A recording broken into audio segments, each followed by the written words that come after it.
Hello all my merrymakers, I am Becca and welcome to Bookmark Monday. This is a new thing that I'm doing. I'm trying to do it basically every other week, where I look at some sort of pattern source and I pick maybe one or two, three if I feel really strongly about it, patterns from that pattern source that I may end up making for one reason or other. I almost didn't do today's video. I don't know if you can hear it in my voice, but I'm not feeling too hot. I don't know if I caught something or if it's the sudden change in weather, but I've been dealing with a migraine almost all day, which is not typical for me. I'm one of those people that actually don't get migraines too often, and when I do get them, they don't really last very long or hit me very hard. But today it has been definitely a doozy of a migraine that just will not let me go. So if I seem a little bit out of it or not as vibrant as usual, now you know why. Anyway, let's get to it. We have been looking at, we looked at this a while ago. We're going to look at it again because it's got 50 different patterns in it. It is separated into different sections. I think last time we looked at the Touch of Romance. These are all Afghans. So this time, the next section is called Comforts at Home. All right, so let's take a look. And the first one is called Folk Art Tulips. Now, this just shows this in two different colors, but between the flower motif, the checkerboard pattern, and the hearts, I could see a lot of options for mix and match.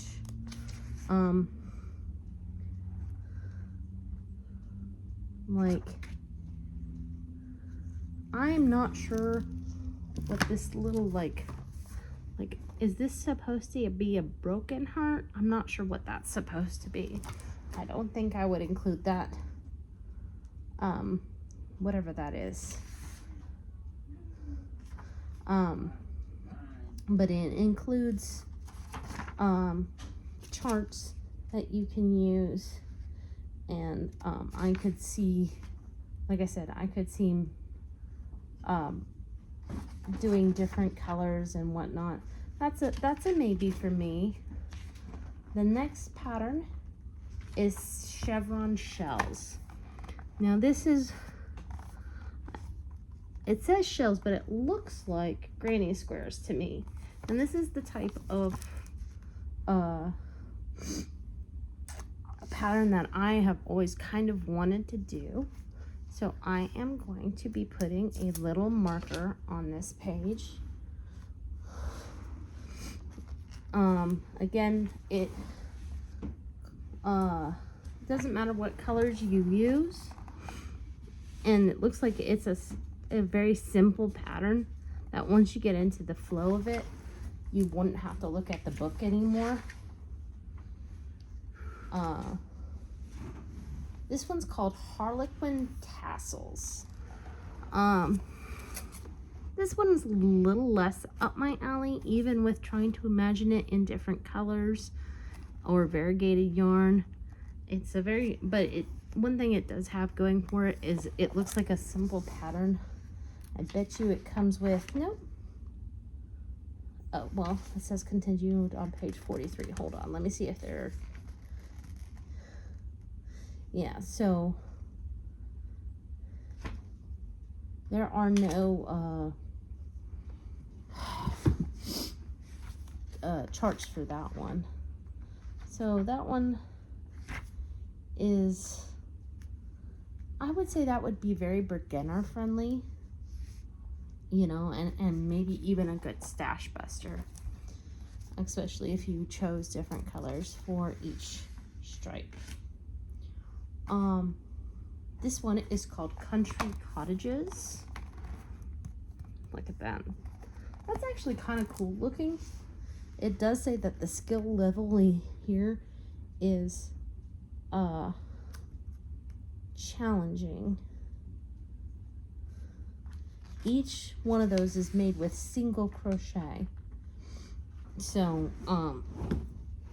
speaking as a person who just finished a blanket like that, that's a lot of yarn, but again, a good scrap buster kind of thing.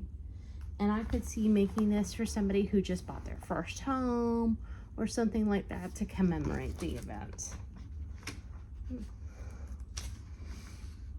This is called Christmas Snowflakes. I'm not sure. Maybe it's the colors they chose. Yes, red and green is typical Christmas, but when I think snowflake, I think white. I think ice blue. So like this, I don't know, it just looks wrong to my brain. That's the only thing I can think of. This is called Summer Picnic, and I think this is made with corner to corner in the round, which is a it's a technique that I've used before. I really like it. I'll probably use it again. Like this is also another one where I could see using different colors of yarn, it being a good scrap buster. It says average level skill. That's a strong maybe too. I might put a sticker on that one. Gonna put my oh, that's the last one. What's the other one I put a sticker on? Not the fork-out tulips. Although, oh, the chevron shells, that's right. Yeah, I feel like that's another one that could be easily a nice classic Afghan that somebody would enjoy and not be afraid to throw into the washing machine. So we marked 2 this time. I hope you're enjoying these bookmark Mondays where we look at these in depth.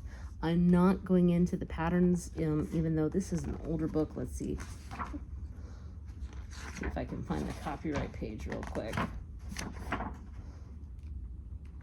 It might not have one since it's a pattern book, but since, you know, I don't have the designer's express right to show these patterns, then but if these patterns, if any of them do look like something you want, the name of the book is Afghans to Treasure, and I'm sure if you like put that into Amazon or even Google, it would pop up. So or if there's one that like really catches your eye and I don't go into depth enough for you to try to find it online, just feel free to email me or put a comment and say, hey, can you please tell me who designed this pattern so that I could try to find it online, and I'll be more than happy to answer that question for you.